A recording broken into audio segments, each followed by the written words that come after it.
There was an opportunity for me to have changed my situation for 2 years, but I couldn't see it because my attitude was so bad. And I became fascinated with that idea that you can't see that there's a $50,000 job right in front of you for 2 years. Like, what's the matter with you?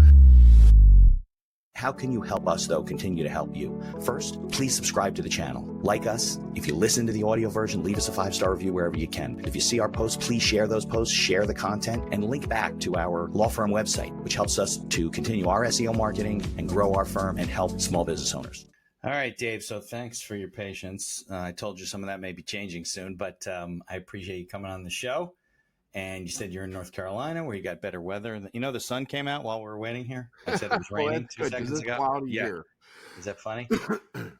But thanks for joining me on the show. And, you know, for all your podcasting that you do, we're going to share some great stuff, advice for people, and all the great stuff you're coaching people through now. So why don't we go back? I know we started talking off the mic, but, you know, tell me your original story and how you kind of got into this and, you know. Yeah. So the story kind of starts when I was about 17. I quit high school. I just needed to get out. I wanted to work. I didn't know what I wanted to do, but I just needed to get out of Chicago. So my goal was to get out of there. It took me forever to get out, but I got married and had 2 kids relatively young. So I had no skills for anything. Like, I worked at a McDonald's for 4 years. I managed to figure out how to get a truck driver's license, and I could drive a forklift. I could work on a dock, basically. Okay. So that's what I was doing, and everything was going terribly wrong. We had no money. Right. I couldn't find a better job. We went bankrupt, you know, went through the whole thing. Car was repossessed, went to bankruptcy, left our apartment in the middle of the night because they wouldn't let us out of our lease and we couldn't afford to pay the lease. Had to move 58 miles away in order to find a place that we could afford, and ended up there on food stamps. It was a terrible neighborhood, drug dealer next door, like the whole thing. It was just, this was kind of like a suburb of Chicago. We were still up in Illinois. Oh yeah, absolutely. Okay. Yeah. But in a bad one, in a bad neighborhood, right? A bad one. So I was struggling like crazy. I'm like, because every day I'm coming home, I'm so frustrated about the man that I was, humiliated, you know, like I did not feel good about myself. Yeah. And I'm thinking, okay, the problem is that you quit high school, right? You need to go back to school. I did end up getting my GED, but you need to go back to school. You need to go to college. You need to get some kind of an education to take care of your family. How am I going to do that? Well, I needed money and I needed time to do it, but I was working 6.5 days a week with still not enough money. And a family, you had to pay your bills, right? Yeah. Right. And this is way before the internet, right? Right. So none of that was an option. Right. You weren't doing an online store while you went to school. No, like that, right? No, not at all. Yeah. But I was trying to figure out other ways to make money, where nothing was panning out. So for 2 years, every day I kept thinking, how do I make more money? How do I make more money? And nothing's happening. It's just completely getting worse. One day I get to work and I was reprimanded twice before I even punched in. I was a terrible employee. I really was, because I had a terrible attitude. I did not work for any kind of quality of work. I worked to get out of there as fast as I could because I hated what I did. Yeah, of course. And I got reprimanded. Then I had to go work the dock, and the guy that was supposed to be helping me didn't show up. So I was expected to do the work of 2 people in the same amount of time. And I worked for the largest food importer in the United States. Okay. So you were on the dock where they were delivering this stuff to put them on a truck and take it out, to go deliver it to a store, right? So you were driving the truck and loading it up. Okay. Yeah. So I wasn't driving the truck at the time. All I was doing was loading these trucks. Okay. And the pallets would come down in a specific order to be loaded in a specific order, so that when the drivers did their deliveries, they would take off whatever's on the back of the truck. Anyway. Right.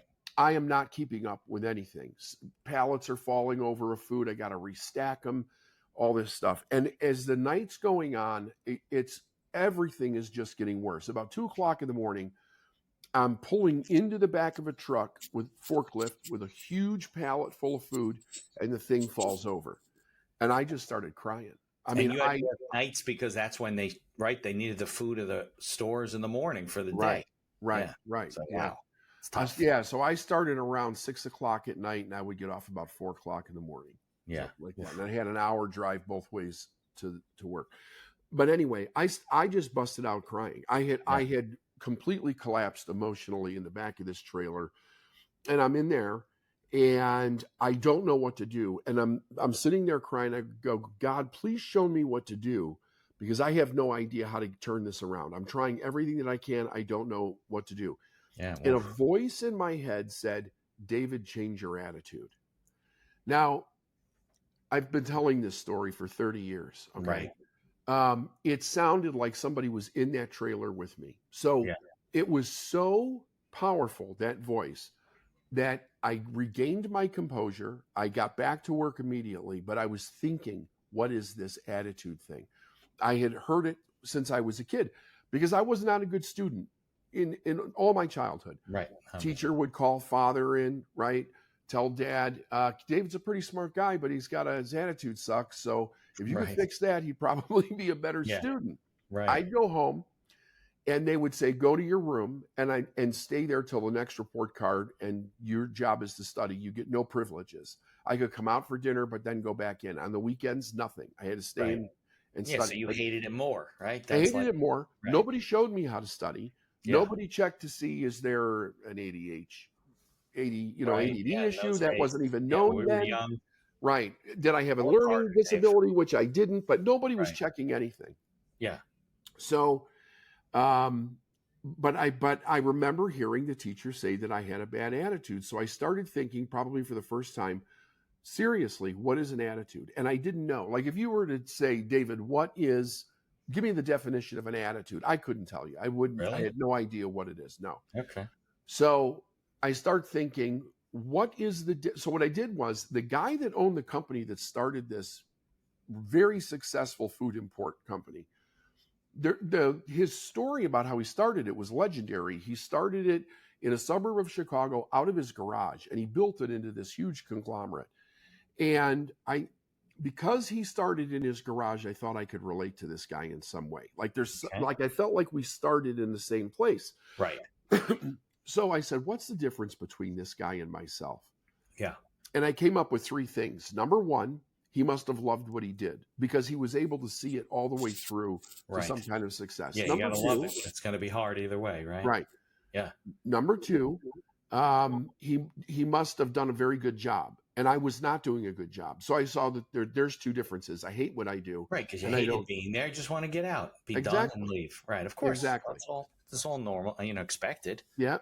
And the third thing, which was really bizarre to me, and I didn't understand the impact of this part till many years later, was that this guy would walk through. He had one of the first automated warehouses in the Chicagoland area. Okay. It was like 80% automated. Everybody else that was in there, they were called pickers. They were up in these huge racks, 4 stories in the air, and they would drop food on conveyor belts. It would come down and get wrapped, the whole thing. So he used to give tours to other CEOs all the time. Show how they operated. Yeah, they're all in their suits walking through. And this guy would never walk past an employee without patting him on the back, saying, how you doing? How's your family? Not a lot of time, but a little. And I noticed this as a major difference, because I grew up in a mindset where successful people were the bad guy. Right. And you're working for the man, and they don't care about you. You're a number, right? And don't ever do more than you're paid to do. A large union mentality that I was raised in. And I thought, this guy's different, right? He seems to actually care. All I did was know that there was a conflict in what I was taught and what I was seeing. So I put those 3 things together. Act like you love what you do every job to the best of your ability, treat everybody with respect. Now, how long did it take you to kind of realize those 3 principles? It didn't happen in the truck while you're crying at 2 o'clock in the morning. Yes, the whole thing. Really? Yes, it did. Yes, that night. Before I left that night. Great story. That's what's going on in my head. Okay. So I said to myself, I am going to try this for 12 months and see if it makes any difference. Now, at the same time, there's another voice in my head going, you're an idiot, right? Like, that is not going to do anything to increase your income. these people hate you, all this That's mental tough to overcome on your own. Yeah. So I go home. The next day I get up and I'm headed to work, and I'm right back in the same, like, I hate this. This place sucks. This is awful. Right. And I go, no, I committed to do this. I am going to do this. In 30 days, my income tripled in Why? 30 days. And I was so shocked now there's a whole story about what happened there, Yeah. but it happened. Yeah. And I was so shocked by it. And everybody was saying, you got lucky. This wasn't supposed to happen. I was making $62,000 a year in 30 days. And it was more money than anybody in my family had ever made, more money than anybody I personally knew had made. I came from just a middle-class, working-class suburb of Chicago. Like Yeah. you walk down the end of the street, you're in the west side of Chicago. That's where I lived. Okay. Yeah. Okay. So I thought, if I can do this, what else could I do? Right. I need to find out what I did. So I started what I did was I had to drive. At this point now, I switched companies, went to work for another company. It was 100 miles away from my house. So I had to drive 100 miles there, 100 miles home. So you were already driving an hour. So it's like twice as far almost. Yes, absolutely. And so what I did was I got rid of the music in my car and I started listening to autobiographies and biographies. And then I found Tony Robbins' Personal Power tapes one night at 3:00 in the morning on an infomercial. And that led to other books. And I was just consuming as much as I could get my hands on, trying to put the pieces together to figure out what I did. And all at the same time, I was like, I dug down deep into this attitude change. And I decided that I was going to be the hardest worker that I possibly could. So I started with a new company 30 days later. My income immediately went up. That's why it went up, because you switched companies? But because I switched companies. But there's another part to this story. So just hang on 1 second. So my income went up, and then I was driving a truck for that company. And 7 years later, I was the only person who was ever promoted out of being a truck driver into management in that company. And I was in charge of expanding the company across the country.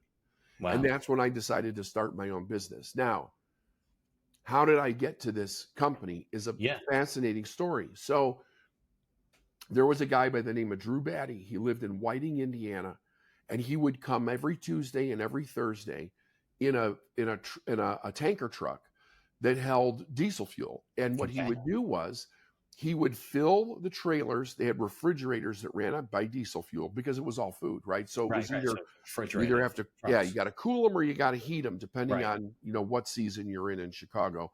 And then he would fill whatever the trucks exactly were that were going out the next day. My job was to have a list of what needed to be filled and then make sure that he filled them. Mm-hmm. So I get to know this guy over 2 years, Yeah. And this, like a week after I made this change, he shows up. We're having a conversation. He goes, "When are you going to get out of here?" I'm like, "Dude, I'm looking everywhere I can. I can't find anything to get out of here." I said, like, I would do anything as long as I could make some more money. He goes, "Why don't you come to work for us?"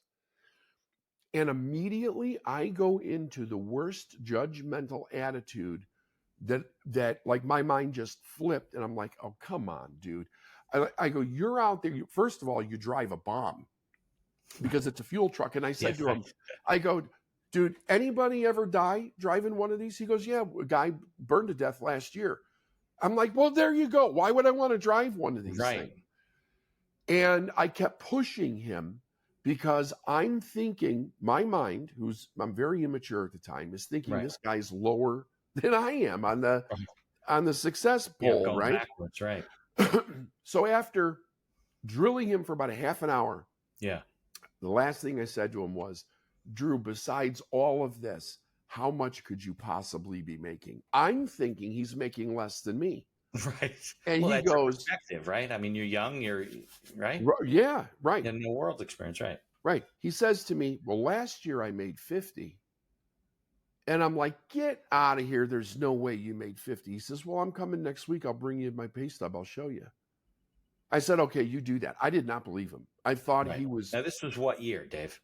This was 1993. Okay. All right. 50 1993. grand. Yeah. Okay.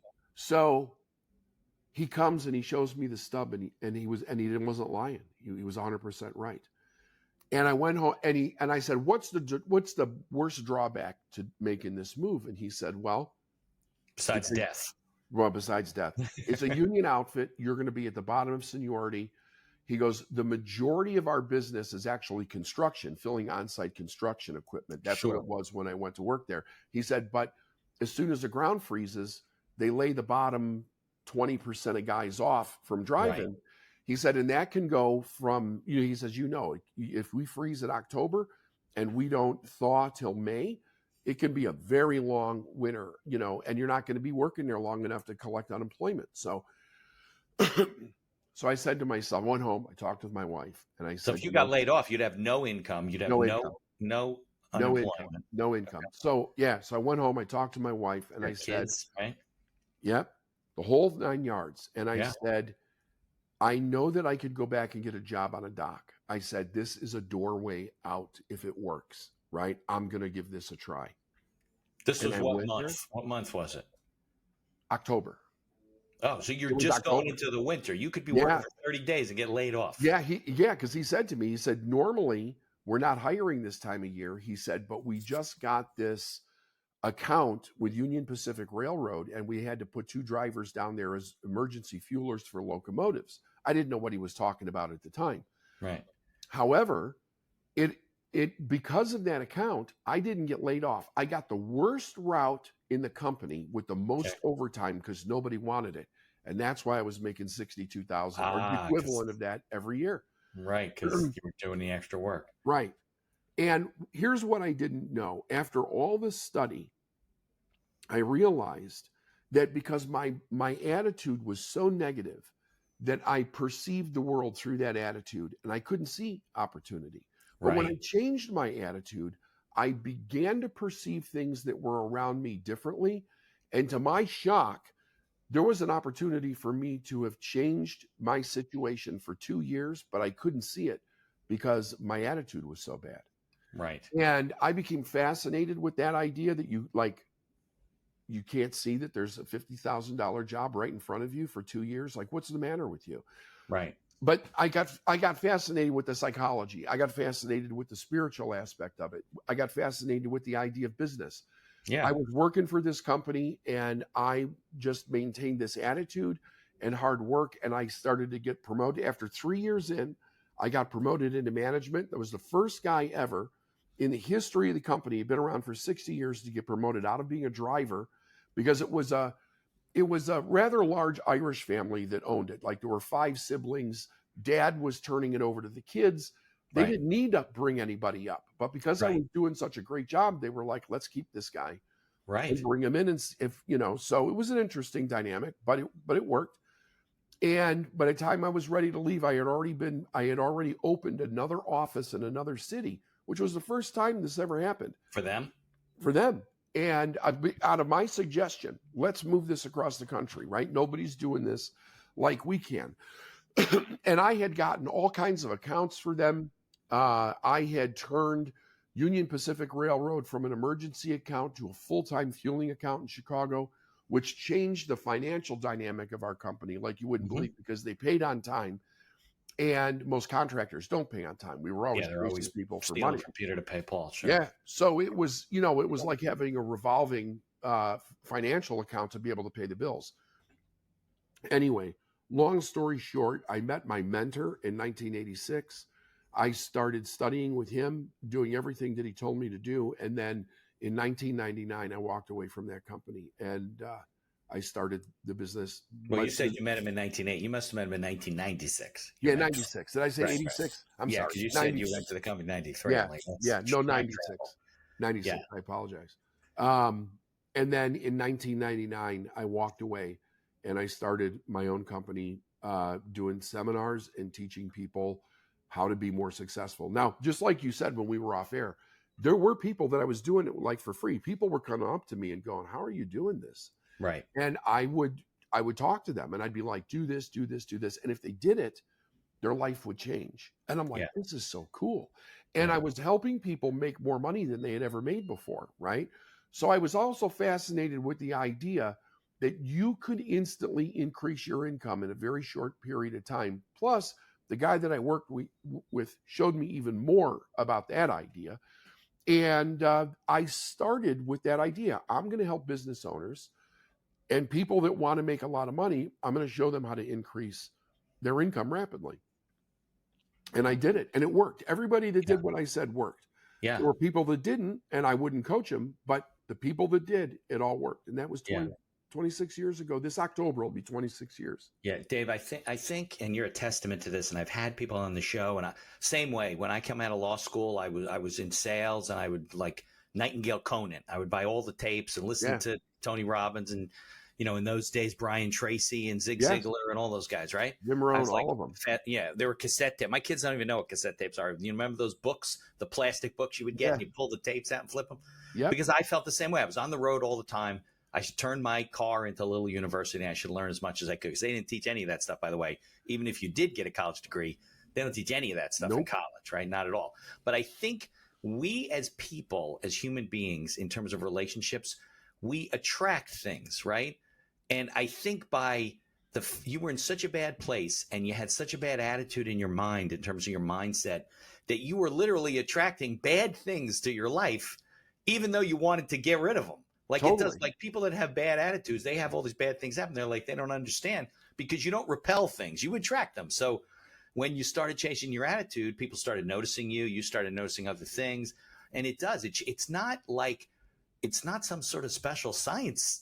It's not science. It is really, I know, and I'm sure you find this too. People, oh, come on, Dave. I mean, what, I'm going to change my attitude? My life's going to change? Yeah, because there's things happening, like you said, that are right in front of your face, and you just don't see it. It's not like things magically appeared in your life.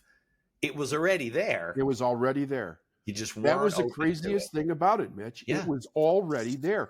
That's what's fast. I'm like, what else is already there? Right, that you're not noticing. Like if I could not see this, and all I've been doing for 2 years is trying to figure out, how do I increase my income? What the hell else is already there that I don't even see? That you lost 2 years looking for, right? I lost 2 years. Yeah, but you're a lucky guy, right? Because you made that transformation. You committed that to yourself. You tried it. It worked for you. You're like, you had this epiphany or eye-opening experience where you saw these. That's a lot of people that wander through life. Yeah. And they don't get it, and they don't believe what you're saying. And they're, Dave, you don't know how hard it is. Well, actually, I mean, I came up with an upper middle-class family in New Jersey. I don't have a lot of struggles per se. You can say to them, no, I do know what it's like. Yeah. I have been as down and out, as bottomed out as you possibly could be. And you had responsibilities. It wasn't like you were single and you just could manage living in your friend's car. You had kids and a wife and, things to deal with. So you were kind of forced to either you give up or you figure another way to change it. And you weren't giving up, right? You had the kids and everything. Of no course way. not. I was not going to give up. Of course and not. I do think, I will tell you this though, I really believe that had I been single, I don't think I'd have done it. I think because you didn't have the what's the word? You didn't have the reason to do it. You didn't have the responsibility, right? Yeah. You had no choice. Yeah. Right. When I saw us go to the store and put one thing down and pick up something else because the price difference, but one thing was better than the other and we couldn't afford it, it just tore me apart. Yeah. And then to stand there at the counter and have to give them the card because we were on food stamps, and get the government seasoned peanut butter. It was like, I'm thinking to myself, what kind of person have you turned into? Where did this come from? Because I was raised middle class, not upper middle class, working class, but not ever in that situation. Not ever. Right. You didn't go with your mom and use food stamps, right? No, never. Yeah. But you know what? I always look at things and I say, okay, where are you now, right? And if you didn't go through that fire, would you be here doing what you're doing, enjoying your life, helping so many people? Maybe, probably not, right? Probably not. Yeah, probably not. Probably All right, why don't we do this? Let's take a quick commercial break, which, like I said, I don't know if that's making it into the episode or not. And then let's come back. I want to hear, what was your first success story where somebody came to you and you said, and they were just, Dave, I don't know what to do. And we could talk about that. And then we'll get into advice for people. I'm sure you have even more advice than the stuff that you first figured out. Yeah, absolutely. Right? So go ahead, do it. Commercial. Okay. Maybe you're getting your calendaring from one software and you're invoicing from another. Evenoo is a platform that we use as one of our sponsors to run our entire business. And there's other features like auto payments and integrations with QuickBooks. Visit evenoo.com, EVONUE.com to learn more. There's also a link in the show notes. And be sure to tell them that the Accidental Entrepreneur referred you. This podcast is brought to you by our affiliate sponsor, iEmployee.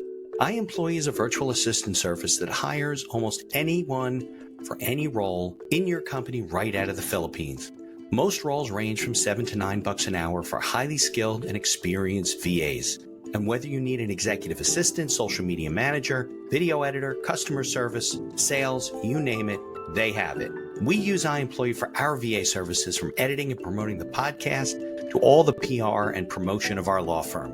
iEmployee acts as a virtual field supervisor on the back end with live video monitoring and reports on a daily basis with screenshots of your VA's workday, and along with complete HR and payroll duties. No more paying for overpriced and underqualified workers. There's a link in the show notes to get a 1-week free trial, and I encourage you to take advantage of it. All right, Dave. So I love the name of your company, or I don't know if it's your website, Life is Now. Yeah, that's the name of the Successful company. Mind podcast. I mean, a lot of this is, I get from a lot of people like, oh, mind over matter. That's such BS. And they never read things like The Secret and all these other motivational stuff that people transform their life. And I think that that's the one, if there's a secret in life, it's that there is no secrets. It's just how you approach things. Right. There's no secrets, only blind spots. Blind spots, right? Because people will notice you and you will notice things. And it just, it's not that it's not there. You're just blind to it, Right. Yes. So you remember your first successful client, let's call him? I don't know if you're working for him for free or not, but whatever. Well, this is an interesting path, because one of the things that I was dabbling in on the side while I was working for this petroleum company was I was involved in multi-level marketing. Mm-hmm, sure. And I always wanted to start my own business. So I got a little involved in that. That's also how I met my mentor, who was Bob Like Proctor. the Amways of the business. Like the Amways, yeah. But this was a little bit different company.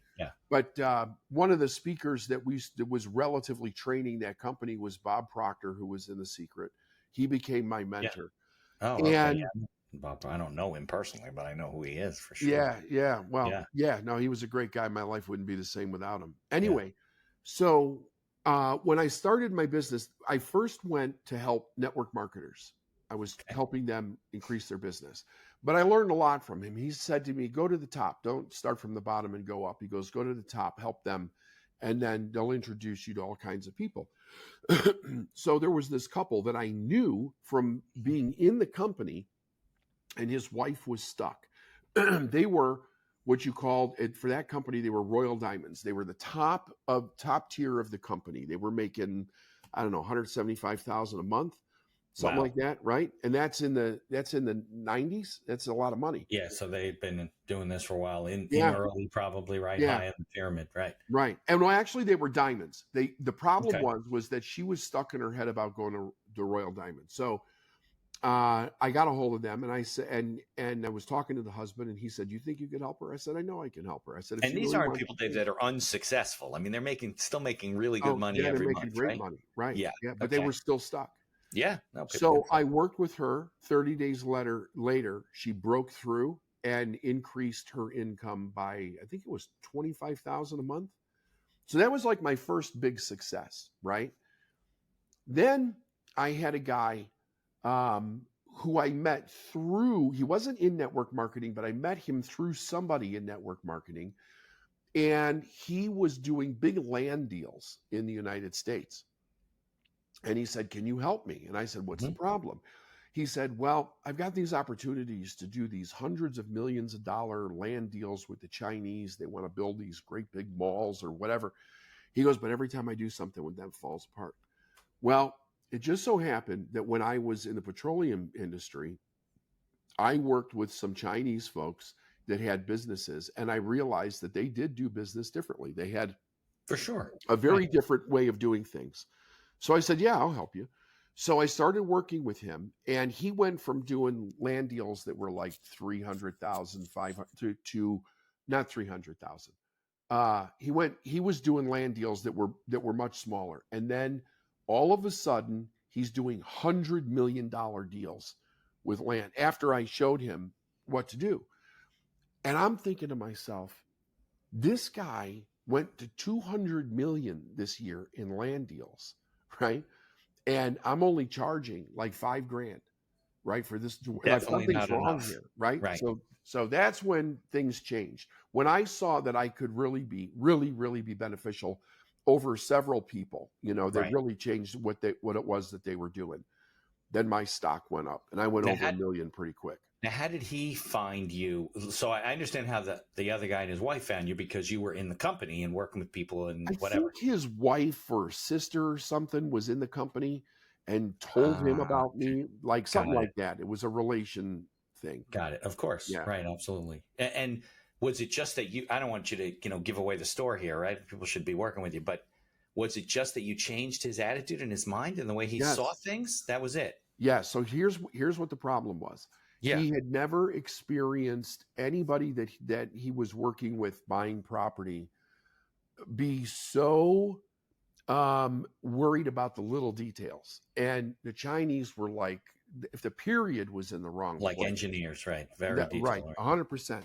So now what would happen with him is he would get offended by it, and then he would sabotage the deal. Right, because they're like, well, we don't want to work with this guy. We Right, don't like his attitude. right. And I said, look, this is just the culture thing, the way that they do things. This is not personal. They're not pointing out everything that you're doing wrong, which is what he felt they were doing. Right. He said that in their mind, this needed to be correct because it's a legal contract. So it needs to be, this way. And when I got him to see that, he then backed off because he would like rage at people. Yeah, well, clearly that's a problem. And then he landed his first deal, and it was $100 million. And he was like, "You are not going to believe this." And I think it was just within a couple of months.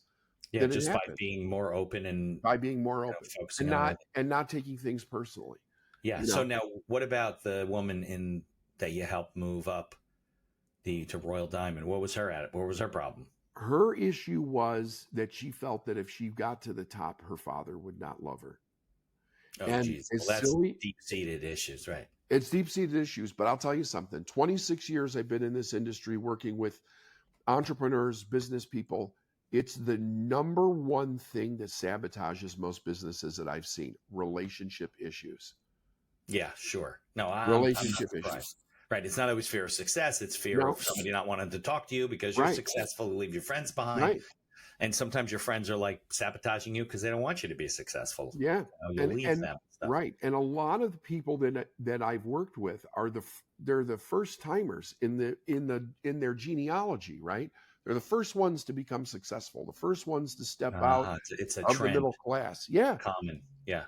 And they think, oh, my parents and family, they're all going to be excited for me, but they're making $50,000 a year, and now I'm making $2 million a year, and they don't, they're like, it gets really sticky for a lot of people. Yeah. Plus, I think at that level, when you're like the first to kind of step out of the mold, the other people are, even if they love you, they're worried for you. Like they're like, oh, this is not going to work out for Dave. We got to protect him, so he shouldn't be doing this shit. Dave, stop it with your attitude, right? Yeah.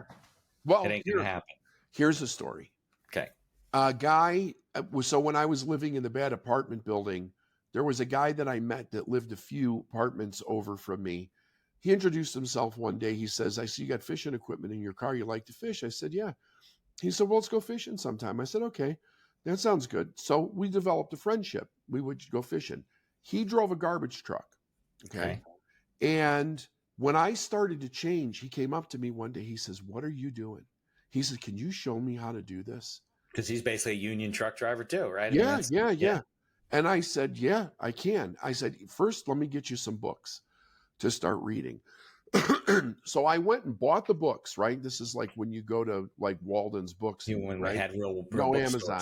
There are not many of them left. Yeah. There's Barnes & Noble near me. So there you go. So I go get this guy 3-4 books, and I give them to him. And then like a week later, His wife shows up at my front door, banging on the door. I open it. I'm like, hey, what's going on? She took the books and sat them right down on the stoop, and she says to me, don't you ever, ever tell him that he can be anything besides a garbage man. He's a garbage man now. He'll always be a garbage man. He can't be anything else. Never feed him this crap again. And I was like, you got to be kidding me. And that was the end of the friendship. Because she was afraid that he should keep providing for his family. He won't be able to if you're going to screw him up. Yep. And he couldn't talk to you after that. She wouldn't let him talk to you. And I have seen a lot of living in the building they're living. That's why I said relationships can be some of the toughest things when it comes to success, because in the beginning, you know, if you're a middle-class person and you get together with a spouse or a partner or something, you're coming together for a reason at that time in your life. But if neither one of you have experienced success and then you decide, hey, let's see what we can do with our life. If one person doesn't want to do that, there's tremendous pushback. Right. You know, and so we help people a lot with that. Right. Yeah. If you're willing to risk your marriage and your relationship and all that kind of stuff. Yeah. Otherwise, though, what happens is a person, they stop going after what they desire, and they settle for what they don't want. And then they're in a relationship and they're miserable, and you know, nothing works out, but they sacrifice a life. Afraid. We like comfort, as bad as it feels. We're afraid of what the other side of the fence is. No matter what it is, it could be wonderful. We're wired to not take those risks. That's we really are, you know, until they meet somebody like you who says, you know, get out of the plane. I've done it. You're not going, and then they, you know, eventually some of them take the risk with you. Not a lot, not enough, I'm sure. You know, well, I mean, I wish everybody would do it, because I think everybody is here for a purpose. I don't think everybody should own a business. I think people, but they can better their lives. That's right. They can. And they can make a conscious choice on which job they're actually doing in their life. Right. Live more fulfilled. 100%. Yeah, it's hard, but you know the 80-20 rule. You reach 20% of the 80, and then you probably only help 20% of the 20%. So it is a small percentage. Yeah. Now I'm always into like sharing books. So what were the books that you wanted him to read? I wanted him. Yeah. So I can tell you what they were. The first book was Think and Grow Rich. Right. Of course. The second book was Working with the Law by Raymond Hollywell. I haven't heard of that one. Working with the Law. Okay. Yeah. It's one of my top favorite books that I recommend. Okay. The other one was You Too Can Be Prosperous by Robert Russell. Okay. And fourth one was God Works Through Faith by Robert Russell. So you like his stuff? Very much so. Yeah, I'm always looking for. I like to consume things, and you know, I read some books for pleasure, but I find, like, I don't, like, my wife criticizes me all the time. She likes to listen to music. I find that a wasted exercise. Like, if I'm driving in the car, I want to listen to a business podcast, a motivational podcast. Same. Even something about history or whatever's going on in the world. I want, you know, keep my. It's just like the way I am. I don't listen to my show that often. I listen to other people's. Yeah, I never listen to mine. Yeah, right. Isn't that weird? Right. We don't. It's true. So, all right. So can we talk a little bit about, like, if you're listening to this and you feel stuck and you don't like your job, or you feel that your business is stuck, what's the couple of things, like pointers that you just to get people to think about what it is that you do and how you help people? Yes. So the number one question for every human being needs to be, what do I really want?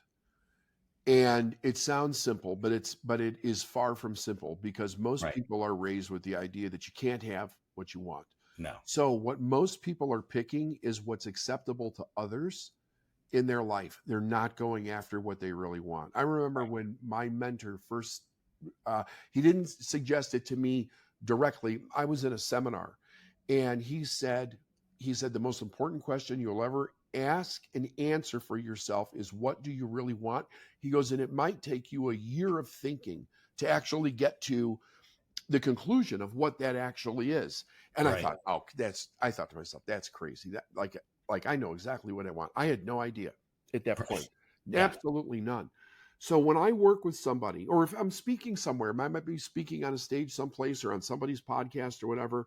Yeah. What I say is, here's the thing. if you show me what you really want, I can show you how to get it. It doesn't matter what it is. The key, right? Like if there was a secret, the secret would be you have to acknowledge what it is that is true in your heart's desire. Like, what is it that you truly want? And a lot of people will come back to me and say, I hear what you're saying, and I don't know. I'm not sure what I want. Right. Because they're affected by their situation. They 100% affected by Right. their situation. So, Yeah. so the exercise that I give them is this.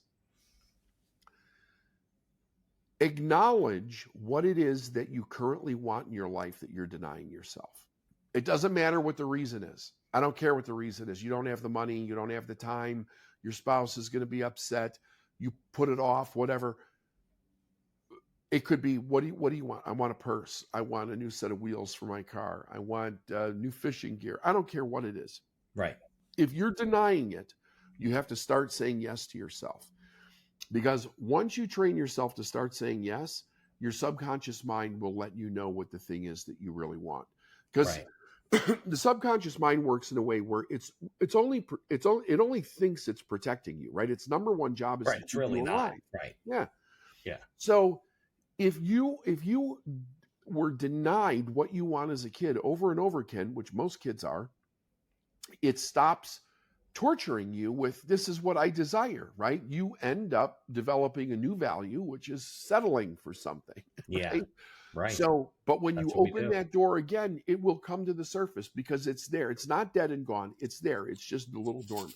Yeah. You just got to drop that baggage that's clogging up all of your, it's getting in the way of you actually coming to the conclusion that this is really what you want. Exactly.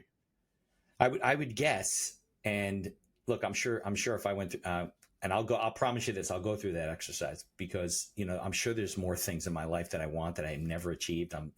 But I'm sure for the average adult, it gets more and more difficult, right? Because you have children that rely on you, and you have a spouse, and you have a mortgage, and you have these things that you've built this life that you may feel a little trapped in if you were to make too many change. Your mind says you can't change that because you still got this, and you got Right. this person to take care of, and they need you here, and I'm sure it's hard, right? Well, one of the things that you said at the start of the show was you talked about people coming out of college, professionals, and having no idea how to run a business because they don't teach you that in school. Right. The other thing they don't teach you is how to make money. Not even So close. I teach people how to earn money, how to make a Yeah. lot of money. And it's almost all of it is psychological, right? Right. Here's what I believe, and I truly believe this. Everybody on the planet has the same amount of money. And I'll tell you why. Because every dollar that you earn and that I earn futuristically is in the hands of somebody else. You're just trying to get a hold of it. We're just trying to get a hold of it. And that's a skill set that anybody can learn. It's a mindset and a skill set. If you learn that mindset and skill set, you will never want for money again or anything else because you'll know exactly how to get it no matter what the amount is, and you'll be able to go buy whatever it is that you want. But if you keep denying yourself over and over again the things that you want, you'll never go after what you truly want in life. Right. Of course. So now, since we're talking about tips and tricks, and this is a business podcast, an entrepreneurial podcast, what are the kind of things that are like clogging people up when it comes from a business standpoint? And I would assume a lot of it is growth. They're looking to grow their business. They're looking to make more money. And so what are the kind of things standing in their way? Is it the same or is it a little bit different? It's the same and a little different. Two things right off the bat. They don't think they're worth as much as they should be charging for what it is that they're doing. Very common in the professions is very common. People don't charge, and they don't ask services. They don't ask. They're not aggressive in how they ask. There's only one thing that moves money in the world, and that's sales. Yeah. Right? Money is a tool. Sales moves it. Even if you say to me, David, would you loan me $20? And I say, yeah, sure, Mitch. That's a sale. You sold me. Okay. Right. It's an agreement.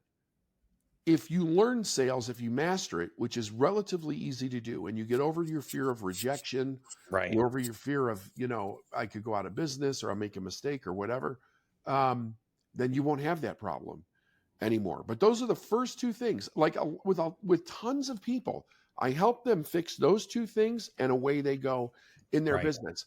And the other thing is that if you master money, just about everything else in your business is easy to fix. Right. Because because now you have the confidence and yeah, you're dealing with I people got the money differently. to hire people. I got the money to buy a building. Right. I got the money to buy inventory. I got the money to market. All Right. the other things that you need to do require money.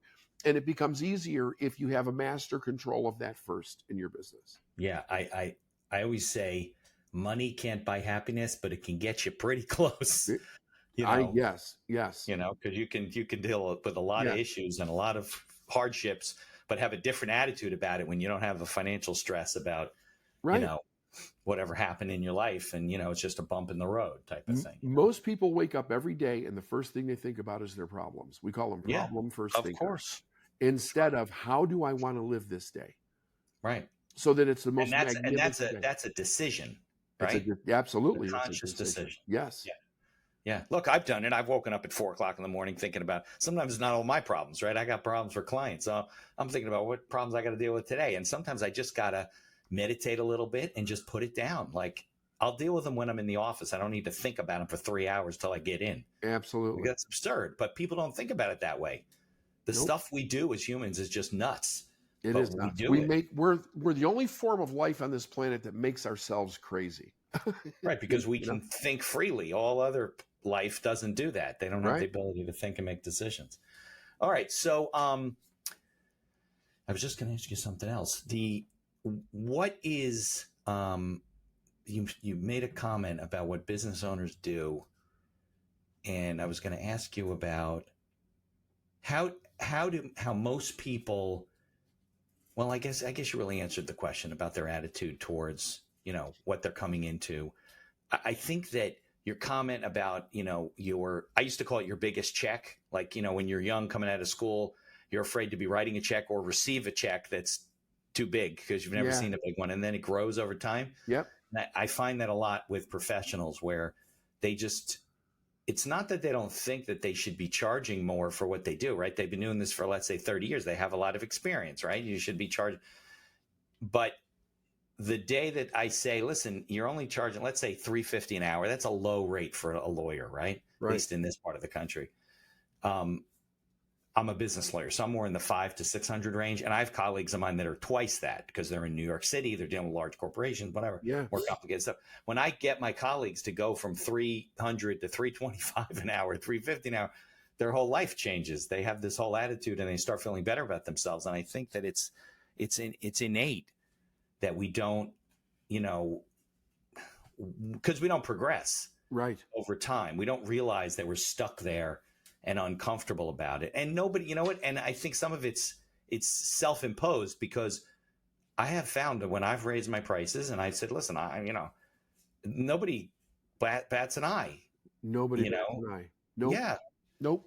I had a guy catch up with me for maybe it was a will or a document or whatever. This is like 12 years later. I hadn't heard from the guy. He never did whatever it was I proposed. Comes back. He says, well, I think we go to do it now. Give him a price. He goes, my God, that's a lot of money. You were charging me this and that. And I go, that was 15 years ago. Yeah. Are you kidding me? Yeah. So yeah, but I think that you gotta, and I think it does two things, right? If you're comfortable about what you charge and what you're asking for, you start finding a group of people to do business with you that appreciate that. Right. And that are at a different level. And I think that's why the whole thing kind of snowballs into the changes that you are instilling in people's lives. So what's the best way for people to interact with you, to start to learn about what you do, to connect with you? Easiest way. The podcast, of course. Yeah, is the podcast. The Successful Mind podcast. It's fantastic. It's great. It doesn't cost you anything. You can listen to it all you want. And we have something called the Quantum Leap Blueprint, which is completely free. And I know you'll put the link in the drop down for it.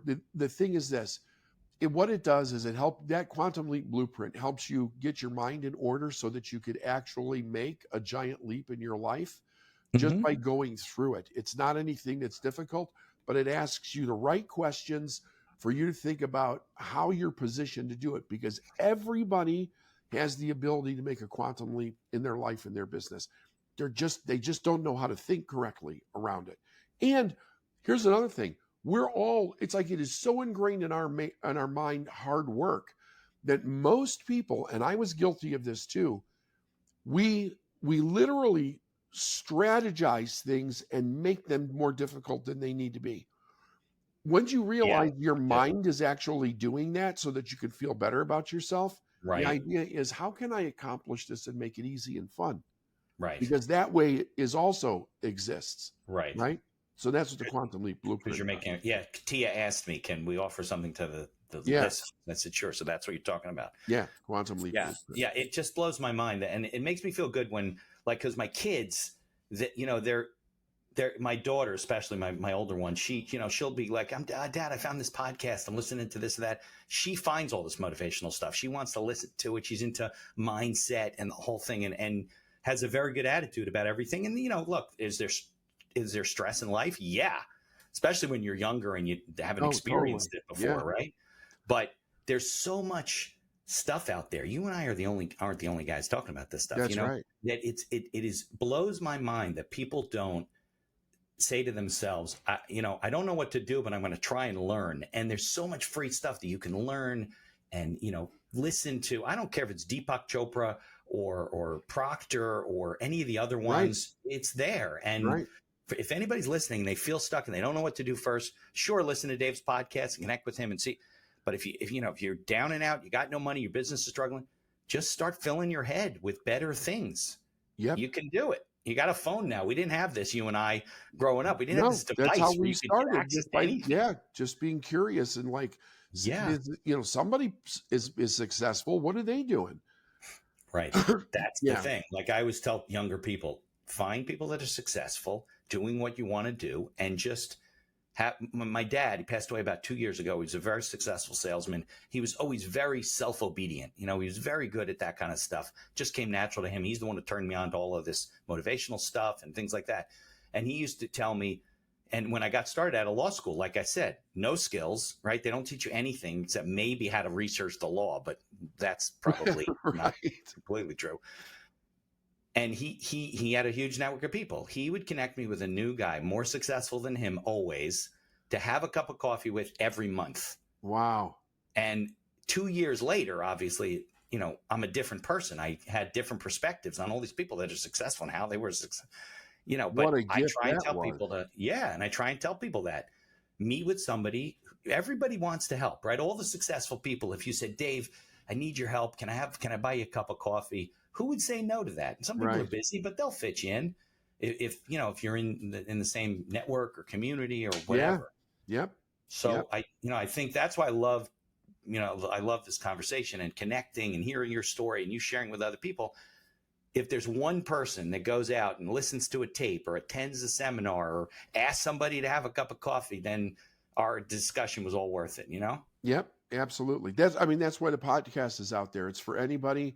We put up the best information out there. If they take it and do it, they don't ever need to contact me at all. They could just listen to the podcast and it'll help them become successful. Right. Yeah. You don't have a shortage of people to change their lives. You know, nope. Right. That's never going to happen. So. No.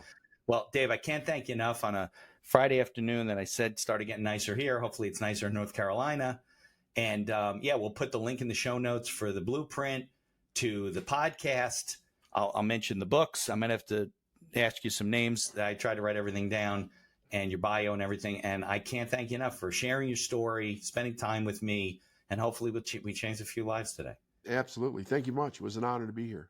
All right. Stick around for a few minutes. Okay. In addition to being a podcast host, I'm also a small business attorney, mostly providing legal services in New York and New Jersey. With over 3 decades of experience, we can handle most transactional issues. So if you're watching the show and you encounter some sort of legal issue, reach out to us and visit our website, beinhakerlaw.com. Thanks for tuning into the show and for continuing to support us.